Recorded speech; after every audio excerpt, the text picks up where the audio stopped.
Terror en el bulevar. Una mujer se detuvo unos minutos frente al mar y terminó grabando una alerta para otras chicas. Sí, porque esto pasó en Boca del Río, en pleno Boulevard Ávila Camacho, a la altura de Costa de Oro.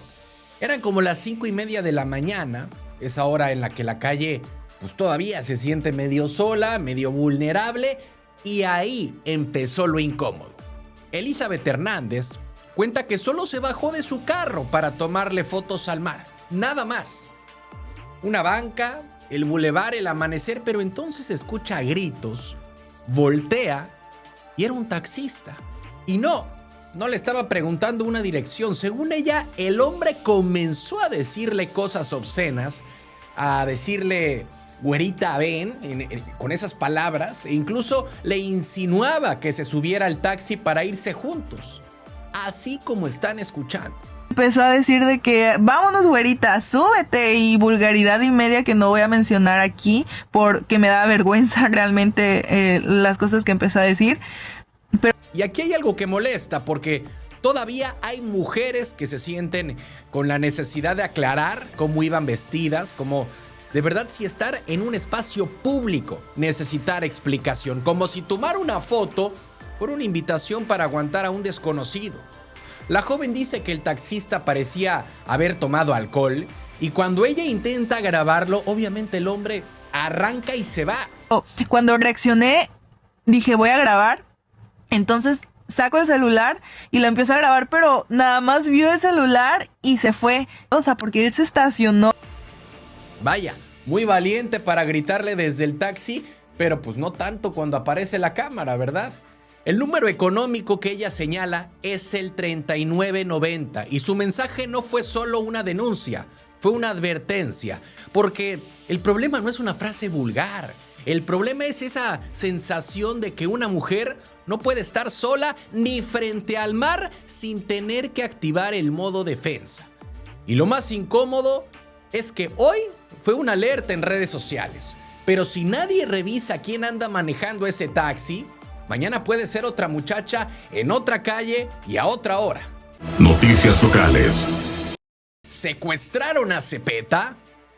Hay una frase que en política pesa más por lo que evita decir que por lo que dice. Esteban Ramírez Zepeta dijo que no lo secuestraron, sino lo retuvieron. Y sí, así lo dijo Esteban Ramírez Zepeta, el dirigente estatal de Morena, después de lo ocurrido en Tatahuicapan, donde pobladores lo increparon entre gritos, jaloneos, empujones, cuando intentaba avanzar hacia otra asamblea partidista. ¡Despacio! ¡Despacio! ¡Le vamos a llevar! ¡Despacio hasta allá, encaminado! ¡Arriba, Morena! Ahora, aquí viene lo delicado, porque no estamos hablando de una reunión incómoda con reclamos en voz alta.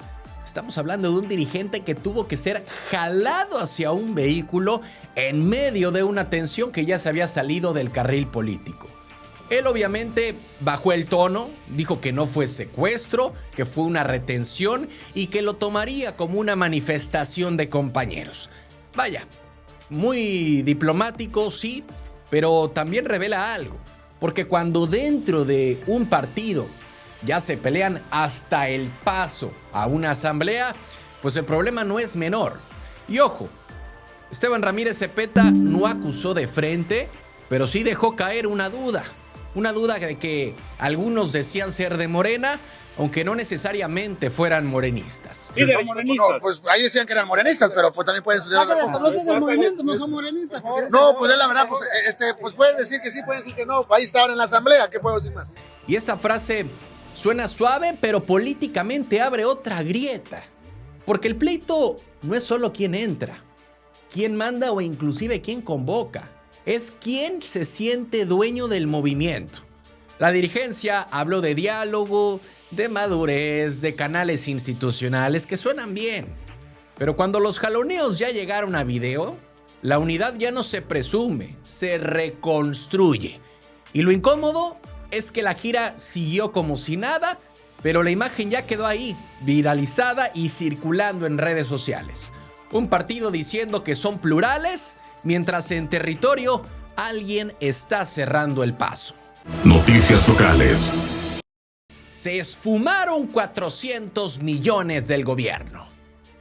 Hay pérdidas que no hacen ruido al principio porque no se ven en la calle. Pero cuando hablamos de más de 400 millones de pesos de salud, ahí la cosa ya no se puede guardar en una carpetita y fingir que es puro trámite.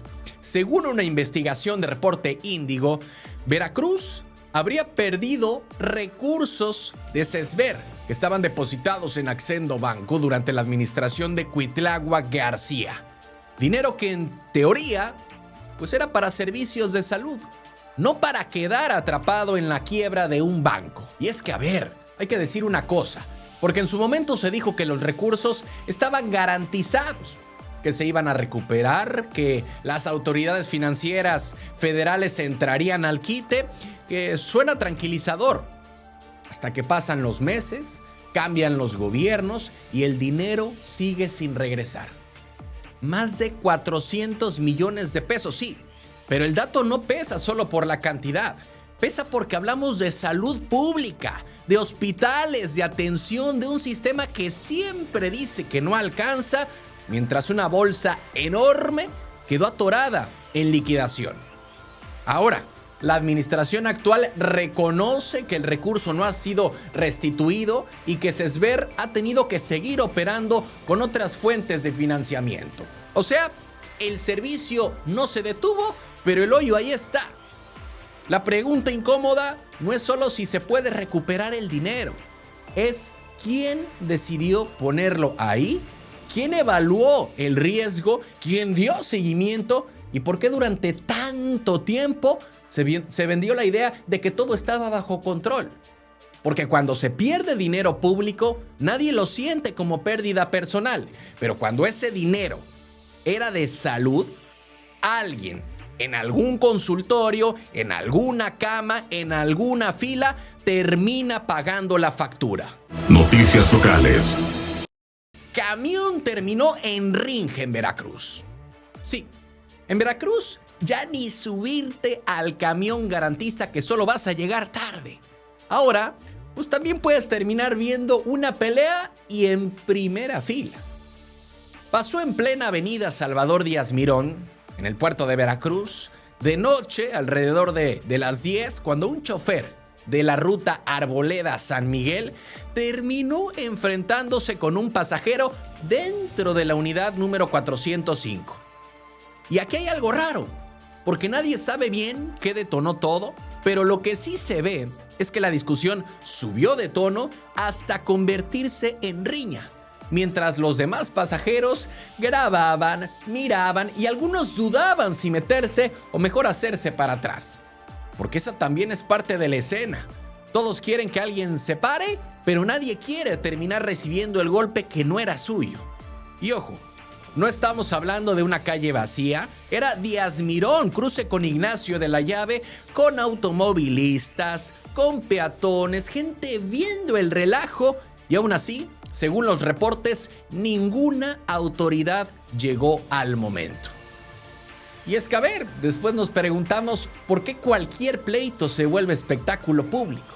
La usuaria que grabó el video contó que cuando terminó la pelea, el chofer simplemente quitó el estacionario y siguió su ruta.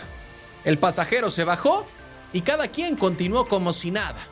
Pero, a ver, no es un como si nada, porque en los últimos meses han aumentado las quejas contra urbanos en Veracruz, ya sea por el mal servicio, por las unidades en malas condiciones, por choferes sin trato adecuado y ahora videos de peleas en plena avenida.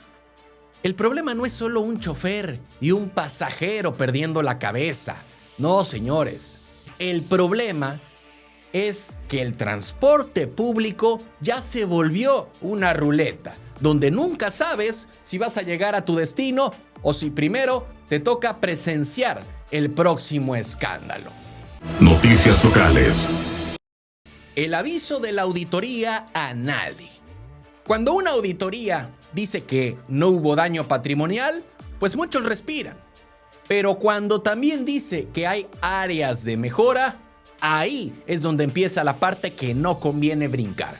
Porque en Veracruz, el gobierno de Rocío Nale salió a responder por la revisión de la Auditoría Superior de la Federación sobre las participaciones federales a municipios en 2025. Y el mensaje central fue claro. No se detectó afectación económica ni daño a la hacienda pública. Y solamente nos hicieron en una recomendación de mejora, ni siquiera observación. Yo he trabajado mucho con la Auditoría Superior de la Federación. Te hacen recomendación, te hacen observación, te hacen solicitación. Y eso no es menor, sobre todo en un tema donde cualquier número mal movido prende alarmas en los ayuntamientos.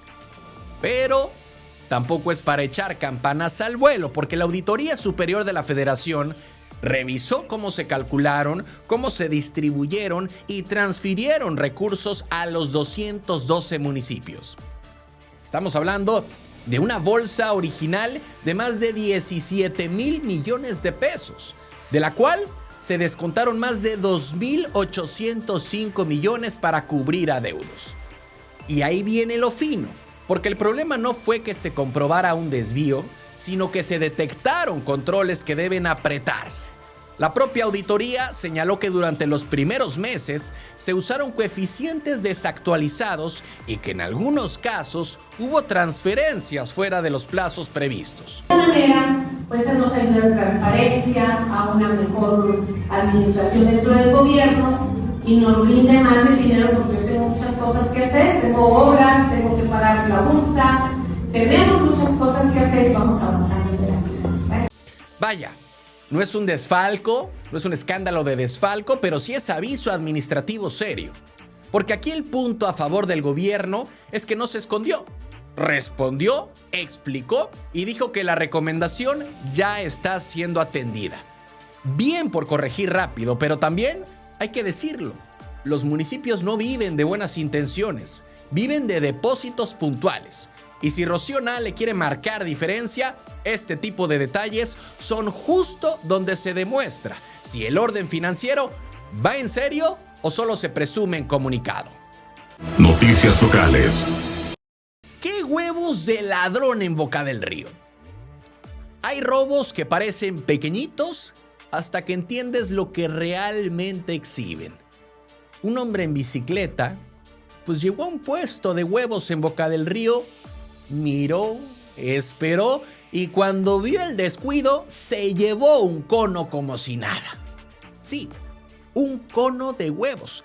Pasó en la avenida Río Papaloapan en el Infonavit Las Vegas 2, donde un local de esquites por la mañana pues también vende cartones de huevo. Tenían la mesa afuera, el anuncio puesto, la mercancía lista y ahí apareció este sujeto. Playera azul, pantalón de mezclilla, una gorrita negra, mochila al hombro y hasta cargaba un sillón pequeño en la mano. Una imagen rara, casi de verdad absurda, pero lo delicado viene después, porque el hombre no llegó corriendo ni nervioso. Se quedó en medio de la calle con su bicicleta, esperando que pasaran los carros para acercarse, calculó el momento, tomó el cono y se fue con una tranquilidad que hasta incomoda. Y aquí hay algo, porque cuando alguien se roba comida en plena calle, pues muchos van a decir que pues tenía hambre, otros van a decir que es un delito y las dos conversaciones chocan fuerte. Pero para quien vende, ese cartón no es cualquier cosa. Ese cartón es mercancía, es ganancia, es el día. Y qué fácil es agarrar lo ajeno cuando el golpe económico lo absorbe otro. Los locatarios revisaron cámaras, vieron el momento y ahora le piden que pase a pagar. Porque sí, puede sonar mínimo, pero cuando hasta un cono de huevos tiene que estar bajo vigilancia, algo del día a día ya se rompió. Noticias locales. Cangrejo azul contra gobierno. 10 años pidiendo ayuda para que al final la gente tuviera que poner los letreros sola. Así arrancó otra vez la campaña para proteger al cangrejo azul en la Riviera Veracruzana, no con una gran obra, no con un operativo espectacular, sino con vecinos y activistas instalando señalética con sus propios recursos. Esta acción damos por iniciada la campaña de conservación y rescate del cangrejo azul Riviera Veracruzana, Alvarado, Veracruz 2026. Porque Earth Mission dice que durante una década tocaron puertas con autoridades de distintos niveles, que si el permiso, que si la competencia, que si comunicaciones y transportes, que si el trámite, que si no puede. Pero mientras la burocracia caminaba lento, los cangrejos seguían muriendo aplastados. La campaña va del 6 de julio al 30 de septiembre, justo cuando estos animales migran hacia el mar para desovar. Y no estamos hablando de algo exótico o lejano, pasa en zonas como Mandinga, Lomas de la Rioja y puntos donde los carros pasan rapidísimo, como si el manglar fuera parte del paisaje y no un ecosistema vivo. El reclamo no es solo ambiental, también tiene que ver en cómo respondemos nosotros como sociedad y como instituciones. Porque para muchas cosas la ciudad encuentra la manera de moverse rápido, pero para una alerta de fauna, de pronto todo se vuelve lentísimo, técnico y lleno de vueltas. Sergio González de Earth Mission lo dijo sin mucho maquillaje. A veces no falta dinero, falta voluntad, ganas y dejar a un lado el ego. Y bueno, con esta acción en conjunto damos el banderazo, Mele, para el inicio de esta campaña que quiero decir, ya son 10 años. Y mientras eso se resuelve, la red vecinal ya está haciendo lo suyo. Rescatar cangrejos de cocheras, patios y calles, llevarlos a centros de acopio y devolverlos al manglar. Pero también debería hacernos pensar, porque cuando una especie necesita que los vecinos hagan de semáforo humano para sobrevivir, el problema no es para el cangrejo cruzando la calle, es para una coordinación que todavía no termina de cruzar del discurso a la acción. Información nacional. Iban a su graduación y desaparecieron 6 chavos. Hay desapariciones que te congelan, pero esta pega distinto, porque los jóvenes iban a una graduación.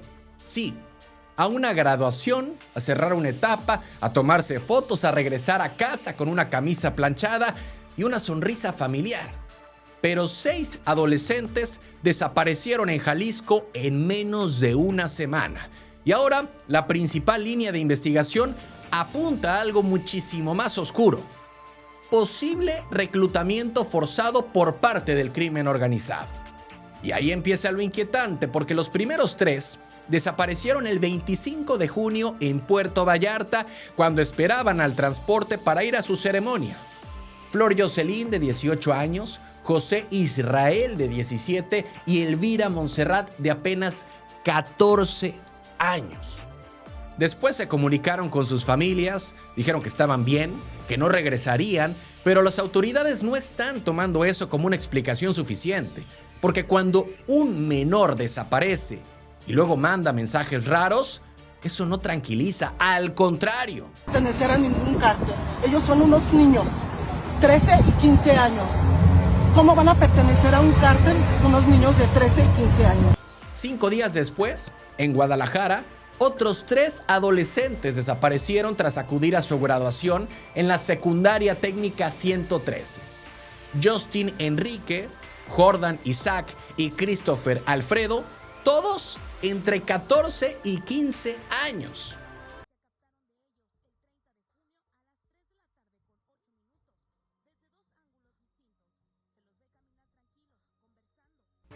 Antes de perder contacto, habrían dicho que los llevarían a trabajar a la sierra durante 3 meses.